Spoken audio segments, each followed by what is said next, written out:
Hello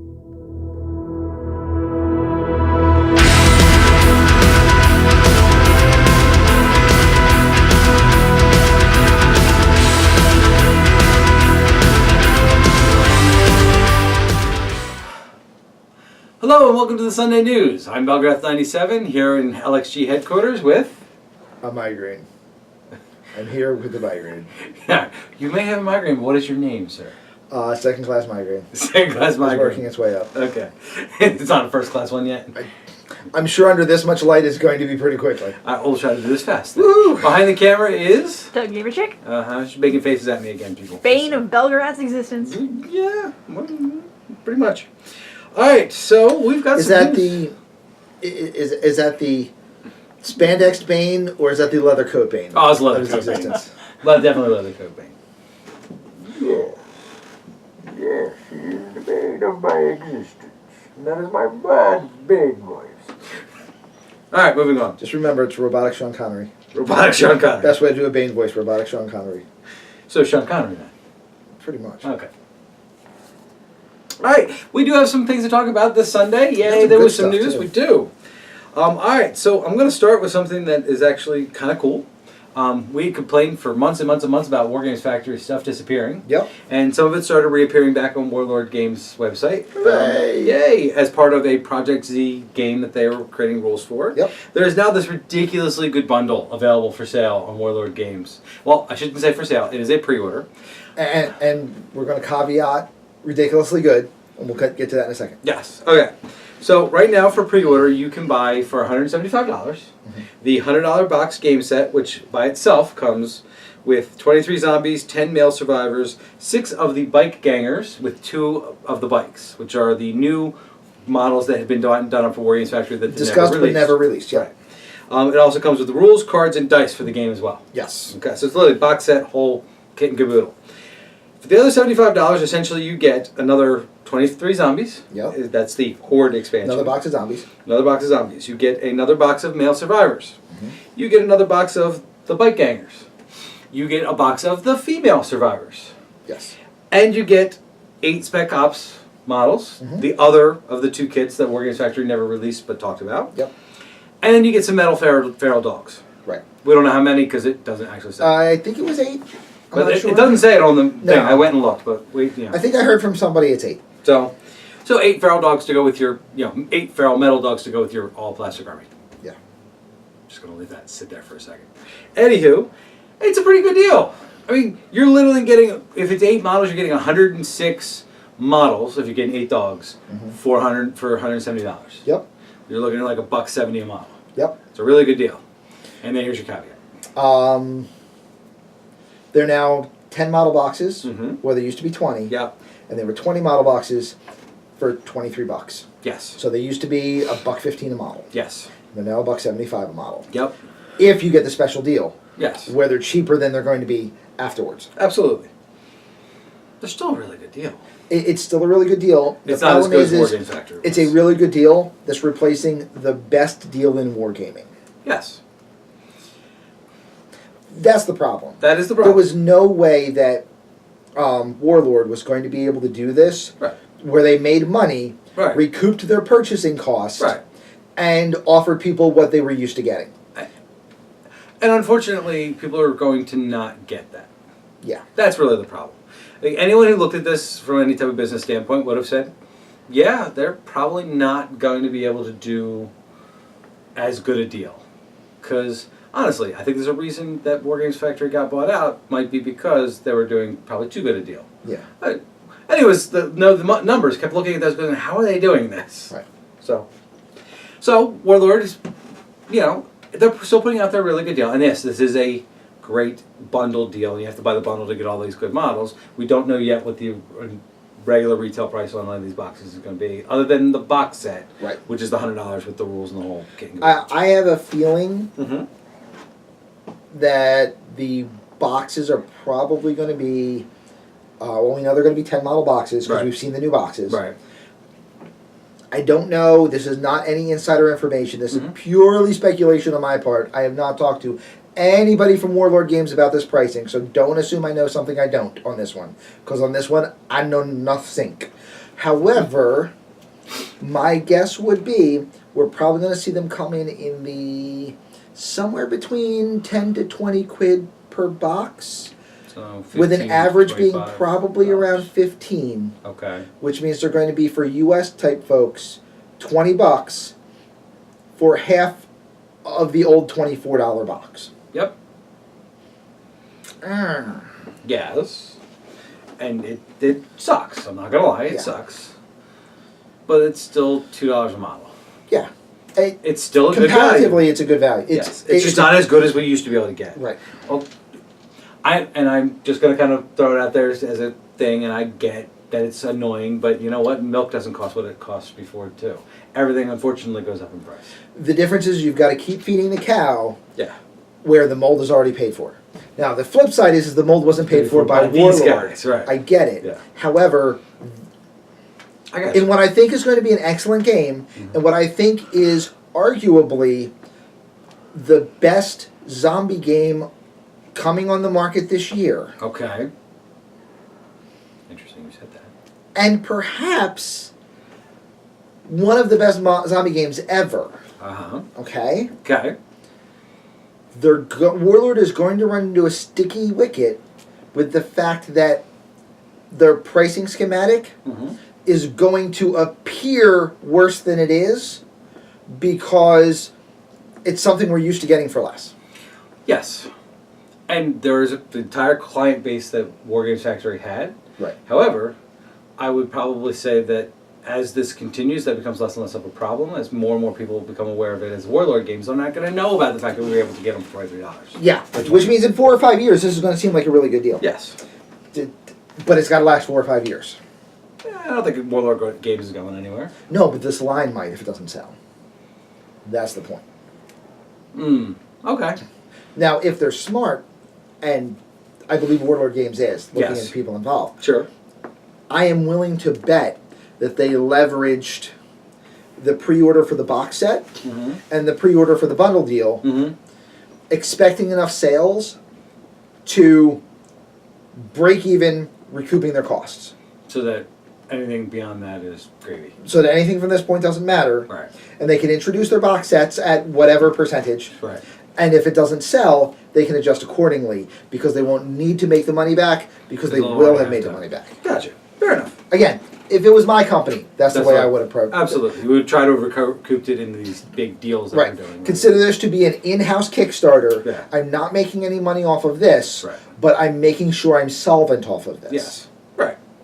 Which seems to be a lot of what they do for most of their relaunches. Seems to anyway, be. So Yeah. that would make sense.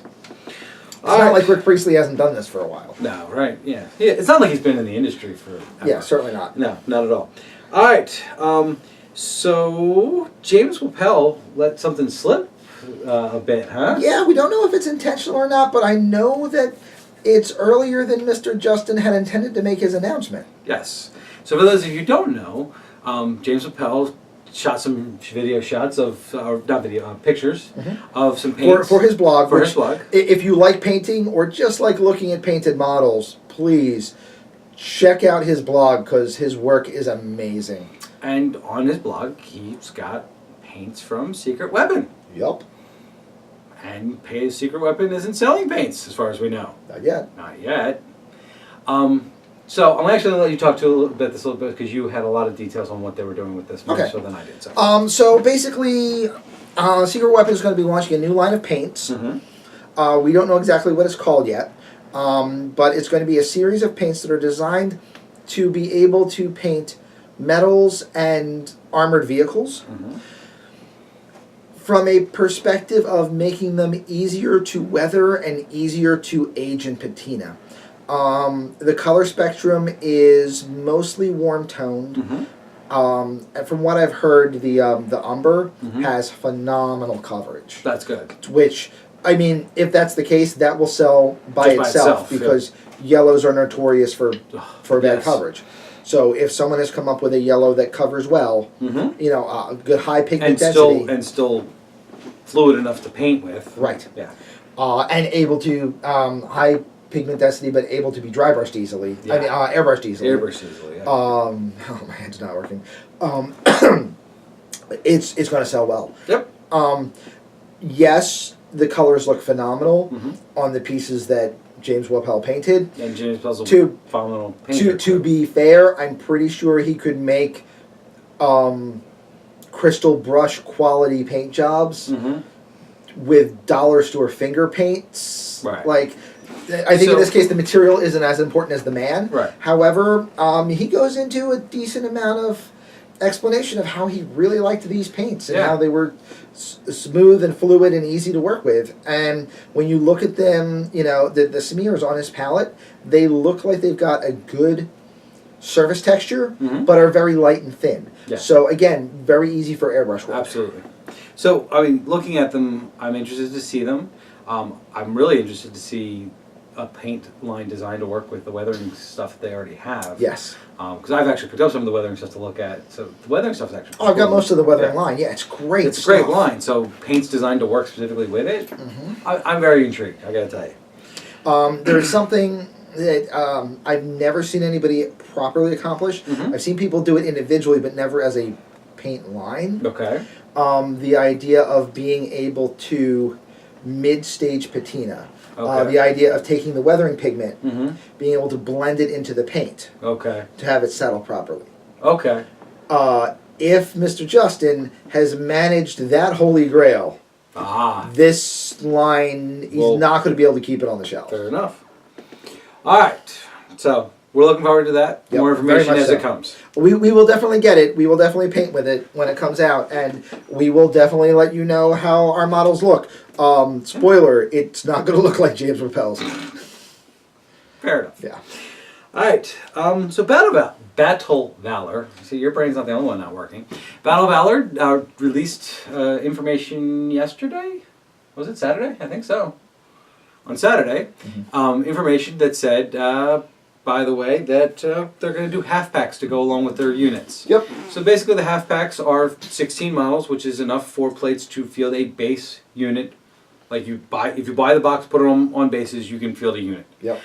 This was an ingenious set. And also a great way to expand without having to buy the full 32. I mean, basically, so you buy a 32 box right now, you get the command and you get enough plates between the command and the models to field 8 plates, which is... You get 32 models, which is 8 plates, and then the command models, which effectively gives you one more. Plate. So you got 9 plates. So you could literally use the half packs to buy 2 regular boxes and buy 2 regular full boxes, split them into, and then you can build 4 units out of this at 6 units apiece. Yeah. Or you can use a full box and a half box and build a half and have 2 6-plate units. Because we're, again, not having play tested it yet, we're under the impression that 6-plate units are probably going to be your best way to go. Yeah, the little bit we've played around with the rules, we think that's where the sweet spot's going to be for most units. Yeah. So half packs are available. Also, this kind of addresses concerns that people have put up about, hey, what about like skirmish players who play at that smaller level? This who don't need 35 models. Don't need 35 models. Yeah, you still got to buy 16, but 16 is a lot more reasonable. Especially when you're probably using 12 to 15 for 15mm skirmish units anyway. Exactly. So there you go. There's an option for that as well. Oh, Spinespur models. Yay! Rebel Minis has finally put up on their website for purchase the Spinespur models that they bought the molds for from Comfy Chair. So they're all available there for you to purchase. So if there was any Spinespur models you didn't get before the changeover, go buy them. They're there. They're broken down with some new names to match the game system that Rebel Minis built around those models. But they're the same models. If you know what you were looking for, you'll be able to find it, including clowns and dogs. Yeah, all of them seem to be based exactly the same way, with the exception of the Shattered, which instead of being on a single 50mm base, are now on 4 individual bases. But everything else looks to be identical, which is a good. It makes sense. It works easy for them. Some of them are the old stock art. Some of them are new paints. Especially for the ones that didn't have paint jobs before. Right. But yeah, I mean, and the site, I mean, as a store, it looked like a decent. No offense to Comfy Chair, definitely a better layout store. Yeah. So I mean, I think it's pretty much picking up exactly where Comfy Chair left off with it. And they also make a point on their website of saying that Spinespur isn't necessarily dead. Comfy Chair still owns the rights to Spinespur and the Wildfire, which is their the mech combat game. The Wildfire models are going to be included into a new 15mm sci-fi game that Rebel Minis is working on, which is being written by John Bear Ross. So, so all the models that Comfy Chair had are available, going to be introduced into new games, but doesn't necessarily mean the old games are dead. Yeah. We will see how, again, more news as it continues for those of us who are Spinespur fanatics. Yep. Okay. Here's a good one. Avalon Games is running a $1 sale on all of their products. Yeah, if you all their PDF stuff. All their PDF stuff if you go to RPG Now, right? You can get it through RPG Now. You can get it through a couple other sources that Avalon goes through. But yeah, basically a lot of Avalon's wargaming and RPG PDFs, that's a lot of letters. Yes. Are right now on a $1 sale. Yep.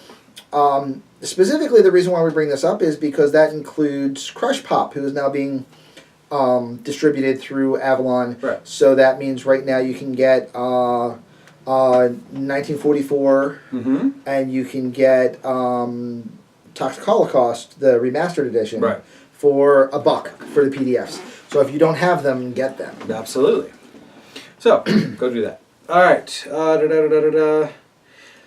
here's another interesting article or news bit. Okay. Prodos has this really interesting tie-in going on.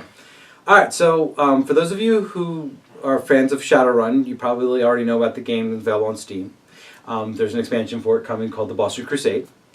And right now there's a tie-in. If you go to Prodos' website, you can buy the Steam key and 4 miniatures to go that are miniatures of the 4 main characters of the Boston Crusade. Yeah. So it's a really interesting tie-in. You know, these are cool models that you can just kind of get. They're unique to that particular. And I've always liked the Shadowrun miniatures. It's that because it's that modern fantasy fusion. Absolutely. Like, really unique stuff. And you and I looked at all 4 models, and we both came up with different ways to use those models in games we already play. Yep. So there's definitely some various usage you could find for these models, and they're models that you're not going to necessarily be able to find anywhere else. I got to tell you, I'm not even a huge fan of the video game, but I might go do this just so I can get the 4 models. Because it's £20, right? Yep. Or is it €20? It's £20, euros, or dollars. I don't remember which. What, it was 20 of something. It was 1990 something. I think actually it was euros now that I think about it, but get you the Steam key plus 4 models. I'd pay that amount for 4 models. Right. So literally I could... Or half that amount for the Steam key. Or for half that, right. So I literally could just buy the 4 models for that and give the Steam key away if I don't want to play the game. Right. So I'm going to look at it for models. I'm probably going to buy them. I liked the one model you didn't like the most of, by the way. I thought it was great. I loved the Elf Decker. And you know what? I since we had that discussion, I actually thought of something interesting. It would be an interesting choice for an alternate Diana model. Sure, absolutely. Because she's using a high-tech communication device in the middle of the field. That would make sense, yeah. Okay. But yeah, Payday, the Orc, freaking love him. I think that's a great model just on so many levels.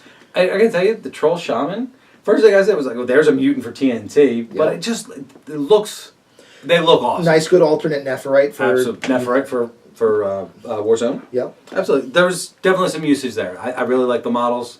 So go give them a look. And it's like I said, I think it's €20, which is not bad for 4 models. And by the way, you get a game. Especially because one of them is... One of them is pretty big. Pretty big. Yeah. So. I mean, he looks like he's definitely going on at least a 40, if not a 50. That's got to be a 40, yeah. Okay. And he's solidly on bigger, that 40. Yeah. So. All right. Oh, okay. On some bit of sad news, Pig Iron Productions is going out of business. It is sad news for those of us who liked their models.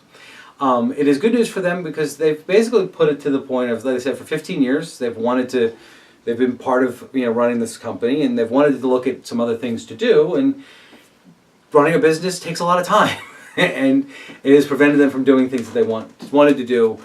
They are currently, I read the article through, they're looking for other ways to keep the models out there, right? But with them not doing having to do the selling and the production part. So they're also, by the way, if you have any ideas, if you if you know a company that might be interested, a small company that might be interested in some of their models, literally there's an email link right in the article when they write it saying, hey, contact us, we're interested in talking to people. Yep. So, and this is something that unfortunately we've seen a lot of the last 2 years. Yeah. We just discussed Comfy Share again. absolutely. There seems to be a consolidation Mm-hmm. of old school existing indie Mm-hmm. manufacturers, because the industry can only survive so many indies at a time. Yeah. And Kickstarter has made a wealth of new ones. Right. And some of the older ones are taking this as their time to go. Yeah, they're just not making the same money because I could buy $50 worth of models from you and get really good stuff that's 5 or 6 years old, or I could spend $50 on a Kickstarter and get twice as much brand new stuff. Yeah. So It's becoming tougher. it's gotten harder for some of these, and I think you're going to see that storm starting to weather out. Yeah. But it has made it tough for some of these, independent producers, and my sympathy is out to them. Absolutely. It's the industry is redesigning. They were a niche within a niche within a niche within a niche, and that niche has moved. So it's tough. It's tough to maintain Yeah. when you're that specialized. Yeah. So I mean, honestly, I hope that it's true that there is some other stuff they want to do, and they're able to go do that now. I mean, I hope that it's not leaving them in a very bad spot. But I'm sorry to see any indie go, honestly, because that's part of what we do this for, is to to discover indies and to see what, to help them develop and grow. And they had some good stuff. Like they weren't doing a straight up, other wargaming companies knockoff production. oh no, they had some unique. They had some really good stuff, Absolutely. really unique. Matter of fact, they're near now military guys. If you're still looking for some of those in metal, it's a great way to go. Yep. I think also, this is something that I've railed on for years, but I think part of the problem is you're seeing a fundamental shift in the industry completely away from metal. Yeah. It's going either resin or plastic. Either I will hope to sell enough to cover the cost of the plastic molds, right. because once I cover my mold costs, I'm golden. Yep. Or it's I will avoid 90% of mold costs entirely by going resin. Yeah. And price my models accordingly, assuming that I'm only going to get a run of 20 per soft mold anyway. Right. Or you're seeing it go the other direction and go, well, let's make my material cost really low, and instead of trying to go high definition, let's go super low costs and make them out of caulk. Caulk. Well, So and foams. the PVC models. Yeah. So I think that we're starting to see a departure of metal, and this is only going to get worse as 3D printing adds another material into the mix. Well, and the advent of 3D printers that are high enough quality in people's homes. Yeah. This is something that's coming. I mean, I don't know at what point we'll actually get to the point where you can print one of these beautiful models straight up. Right. But I think it'll be within 10 years. Yep. And at that point, the model industry as a whole has an issue to deal with. And Mark and I were just having this conversation the other day. I'm trying to figure out how the industry is going to adapt when you no longer ship things. Yeah. It's going to be a completely different idea. But that will be an interesting day. Yep. All right. The model that you and I both looked at and said we didn't like for different reasons. Wyrd put up their Monday preview. This is to date, I think, the first Monday preview that none of us said we loved. I know. I said I like it for a specific purpose, just not the purpose they gave us. Not what they want me to use it for. All right, so the Monday preview was the Hoghepodge Emissary, which is, and I apologize, in our original conversation, I had gotten them confused, the effigy and the emissary backwards. This is the thing that's supposed to be responsible for all of the energy, like representation. Right. Yeah. And for the outcast. It is a big thing for the outcast. I mean, it's a big model. It's this really old guy, on top of this really loaded over donkey or burro for, token gamer chick. And I just don't like it. It looks like he's a gremlin on top of that thing. It doesn't look... He looks like... It looks too impractical The whole model by itself looks so impractical. It looks like it should be a goblin model. Are you familiar with the phrase whiskey miner? Yes. Okay. He looks like the whiskey miner. Yes. Okay. So it's that, toothless, wheezing, big bearded, gold panner. That's exactly what he is. No, that's what the model is. And it's really not even... All right, well, yeah, it is a bit him because he would be the only human that's been modeled that way. That's pretty much what they do with the gremlins. Right. So that's my issue there. And then two, literally, I mean, it looks like this, like he's probably standing about this tall off of the base, roughly. Maybe I'm exaggerating. Yeah, I think... maybe he's like this tall. Right. But, and then you've got this guy on top, and the burrow is a normal-sized burrow at the bottom. So he's got this ridiculously long, like... It just doesn't look right. The donkey's going to be normal size, so you're going to see the donkey be probably about an inch, maybe an inch and a quarter in height. And there's probably... And then you've got another inch and a half of stuff above him. I think it's bigger than that. I think it's like 2 inches. Okay. Maybe 3. Not 3. All right, 2 inches on top of that, and then you've got the guy. And then you got the guy on top. Well, it's impractical. Yes. And the outcasts aren't impractical. Show me an outcast model that is impractical. And while there are some people that really love this model and really like the look of it, there's a lot of people this week that have been rallying against this figure. Like, there's been a lot of noise of people not happy with the way this looks. And here's the thing. There's a place in Malifaux for this model. Yes. It's as a gremlin. Gremlins are impractical. Everything they do is impractical. This model is impractical. It belongs with the gremlins. Not gonna argue. Yeah. It's a valid... That's how, maybe that's how I'm the only one to look at it, but I don't think You're I not. am. Okay. I can tell you from my experience on the interwebs this week, you are not. Okay. But again, it comes back to, as much as we like Wyrd and as much as we like Malifaux, I don't feel like 2E has a cohesive artistical design. I think parts of it do. Which makes it not cohesive. Right. Across the entire line is not cohesive. But I don't know that Malifaux 1E was cohesive across the entire line. True.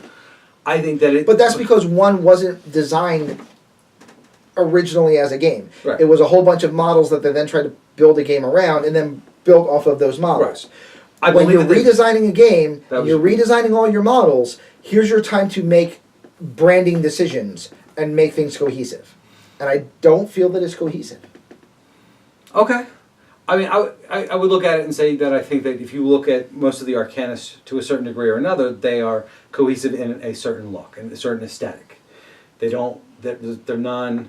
you've got mechanics and there's different types, but they don't... Like, you can put a Colette and a Rasputina next to each other and they look like they were designed to go in the same game. Yeah, one's obviously dressed in winter clothes, one's dressed in ball gown, but they don't look so different from each other. The Gremlins...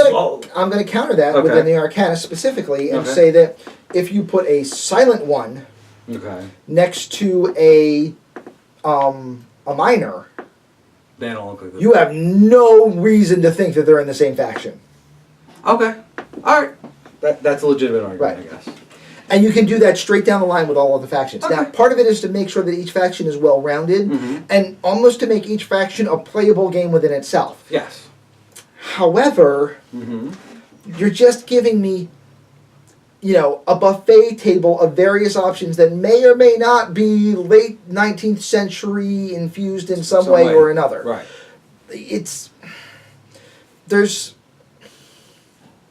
Malifaux's missing something. And I can't really put my hand on what it's missing. I will tell you, you and I have had this conversation a couple of times about it's missing something.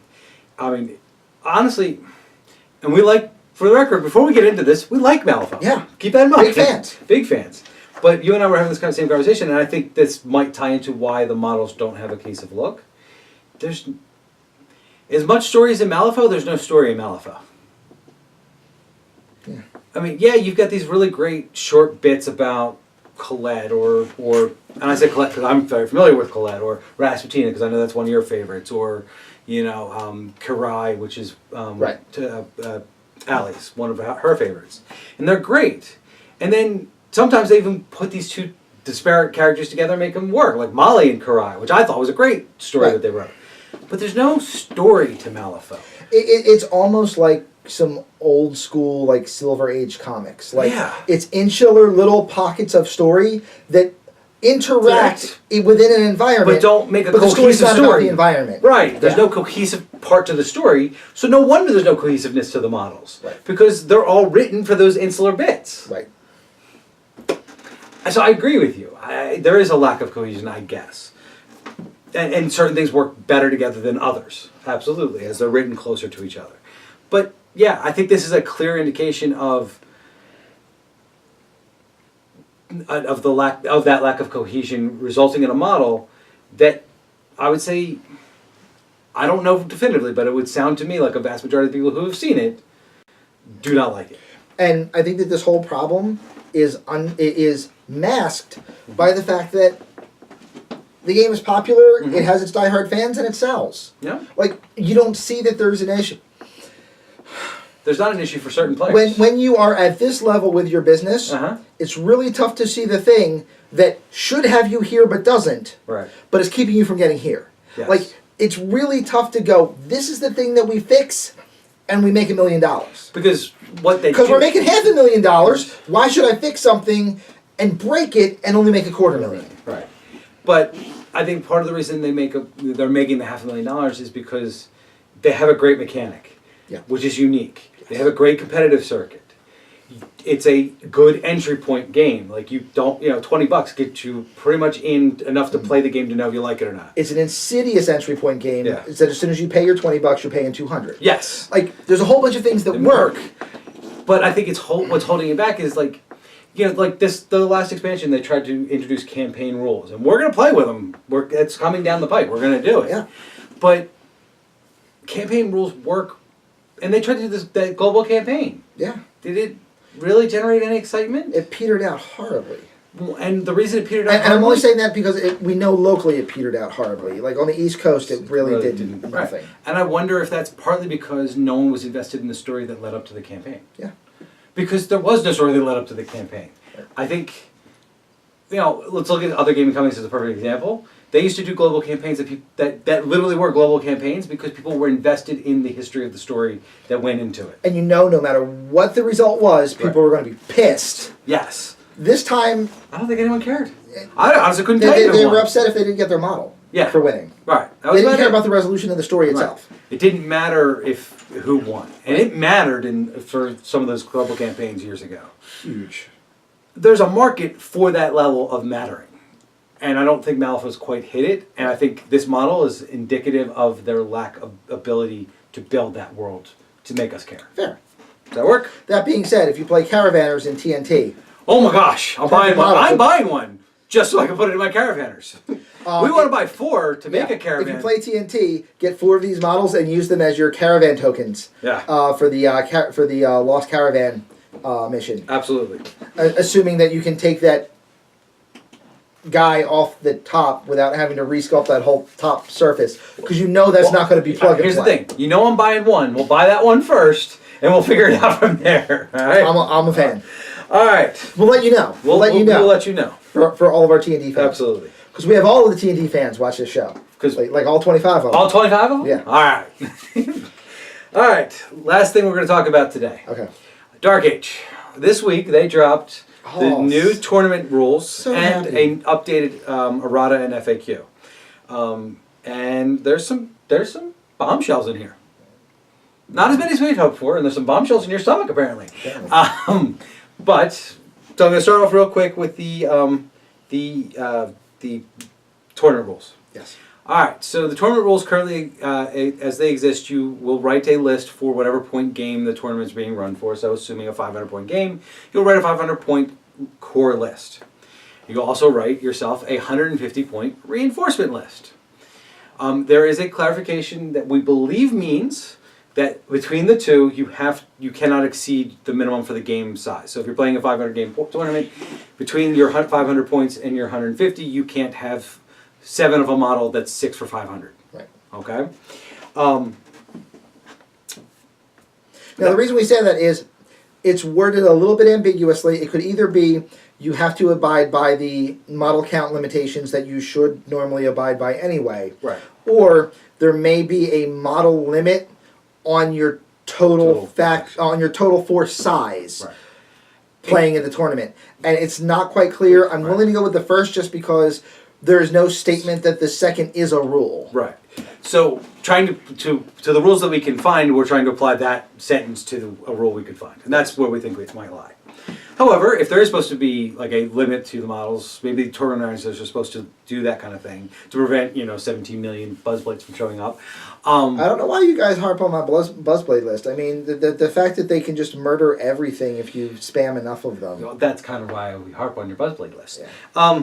That being said, there's a couple other things that are in there with the reinforcement list. When you get to a game, you'll to the tournament, you'll have to provide the tournament organizer with the complete list. However, if being second-class elites here are playing a game, we only show each other our core list, then decide what we want to change in our list from our reinforcements to our core, which you can change interchangeably free as long as you don't go over the points value of the game. Right. And I don't have to tell him until after I've made those changes, and we both have decided we are done with making whatever swaps we're going to make. Yep. So you have to make these decisions based on what your opponent's core list is, not what his full list is. Yeah. So you don't get to know what's in that 150 points. Right. Now, you might be able to look at his models and figure it out. But which means you're going to play this one of a couple ways. Yep. Number one is the the shoot from the hip guy who just makes a 500-point list. And I don't care. Doesn't bother with the sidebar.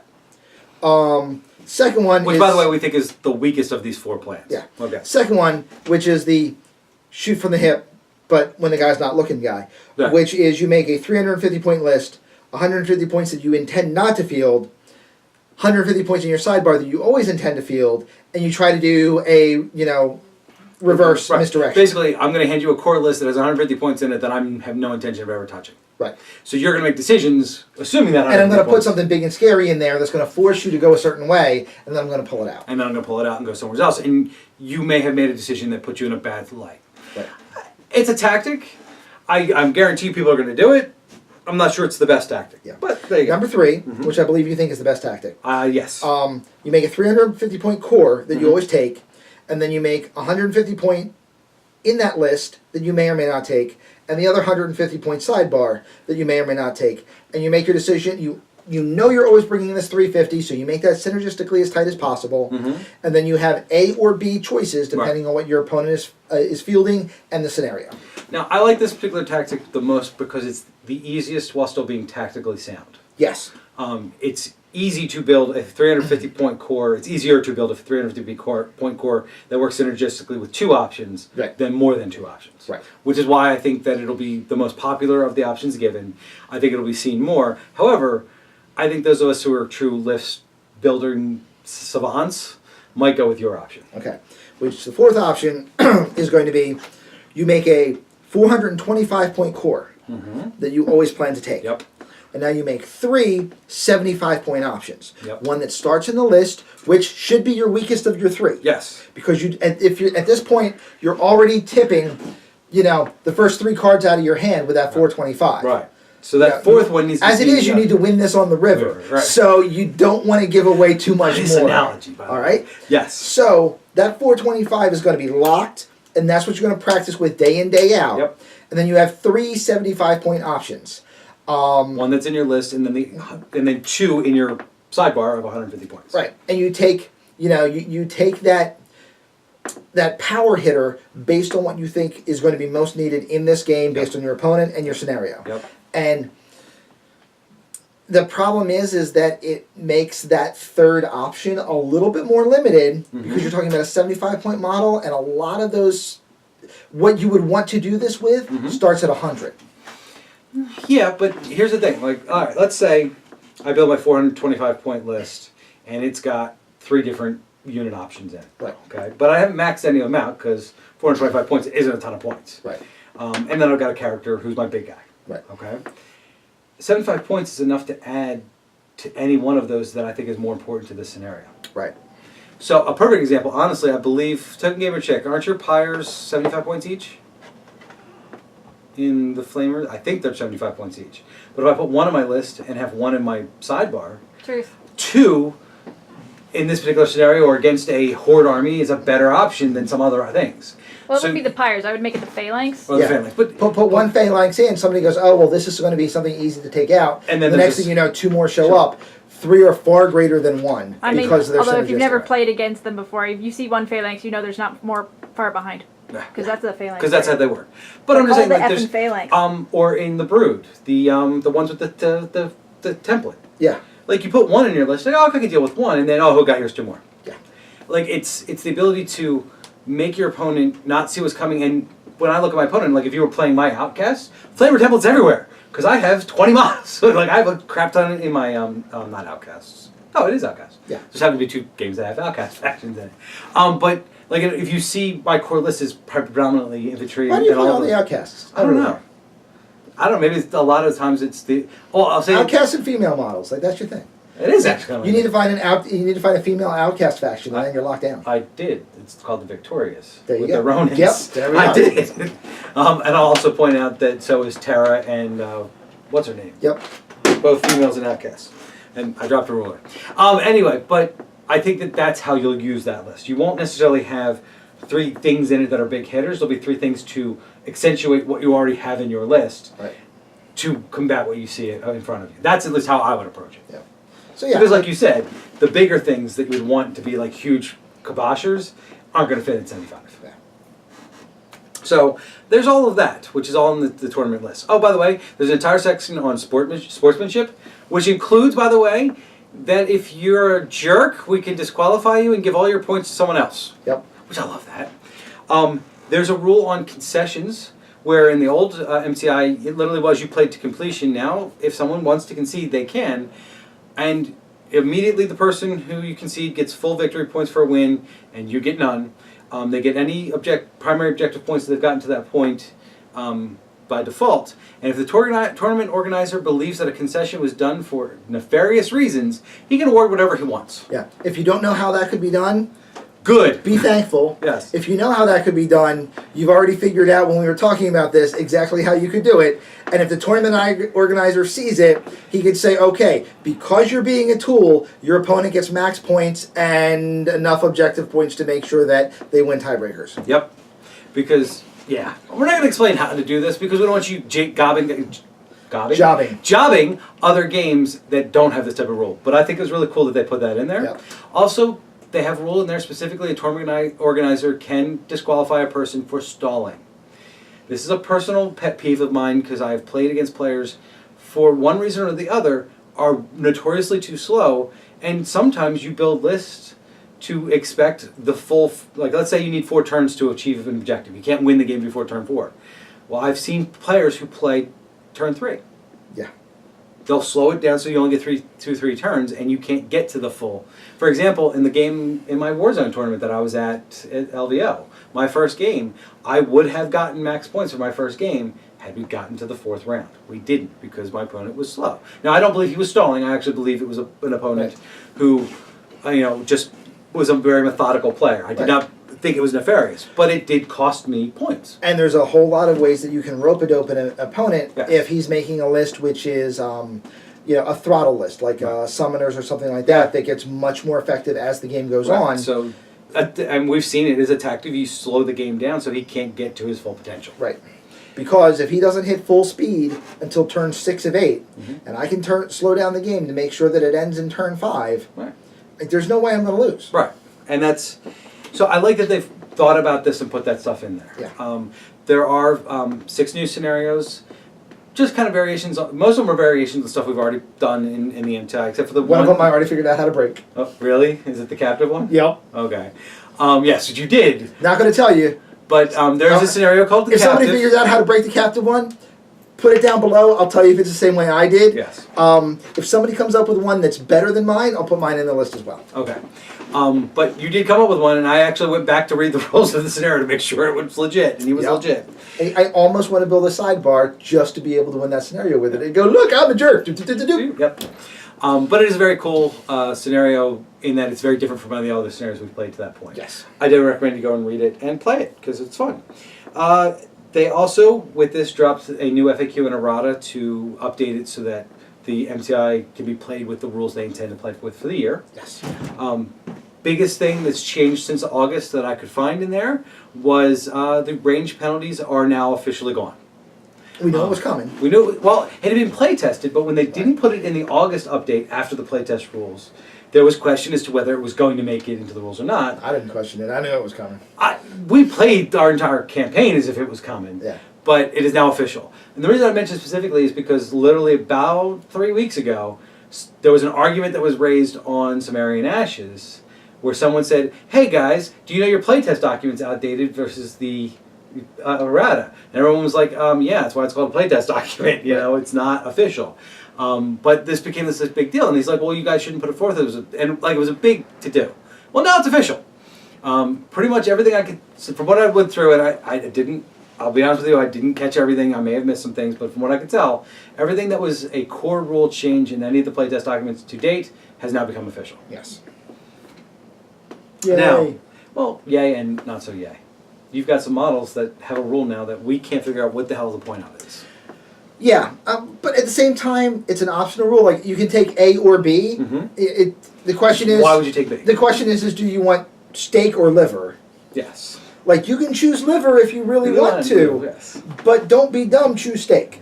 Like, So, it's a cake or death option. I don't see why you would choose death in your army list instead of cake. well, what if it was me and then they're both death? That's not fair. Oh, that's what you get for being you. Alright, but for those of you who don't know what we're talking about, the evasive rule literally doubles range penalties. Which no longer exists. Which no longer exists. It also gives you an auto dodge if you chose to take the hold action to dodge out of the way of stuff. Against weapons that allow a dodge attempt. Yeah. And there are less of them now than there were before, and there's been no new ones added with any of the forces. So it's literally, we are watching a dinosaur in motion. This rule is becoming extinct. And actually, it's something I'm going to think about, and I promise to update either in the comments or at the very least by next week. It just occurred to me right now. I want to go back and look at all the new releases up to this point. Do any of them have evasive? It might just be a rule that they're weeding out of the game. I think it is. Okay. I really Because really, honestly, right now, I can think of only armies I can think of are ones that are older and on the slate to be redone. Exactly. Okay. So that might be why it's going away. I think either it's going to go away, or you're going to see a new form of evasive come out, which is entirely differently from what it worded. does. Yep. But those documents are out there for you to go look at, and if you're into Dark Age, you should be going and looking at them. And if you're not, you should be in the Dark Age, because it's freaking awesome. It is a freaking awesome game. But that's all the news I've got. Yay! Yay! And you can go have a migraine now. Oh, Dark Closet is, yes.